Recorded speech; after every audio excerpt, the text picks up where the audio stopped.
মাননীয় হেডমাস্টার মশাই নই। আমার হেডমাস্টার মশাই একটা সংলাপ, তাহলে আমি এখানে বলি। আপনারা সকলে আমাকে বলছেন যে আমি মাননীয় হেডমাস্টার মশাই, কিন্তু না, আমি একজন ব্যর্থ শিক্ষক। যদি বলেন কেন?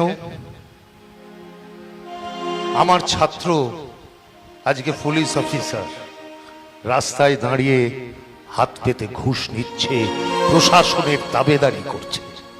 আমার ছাত্র ডাক্তার, রোগীদের নিয়ে ব্যবসা করছে।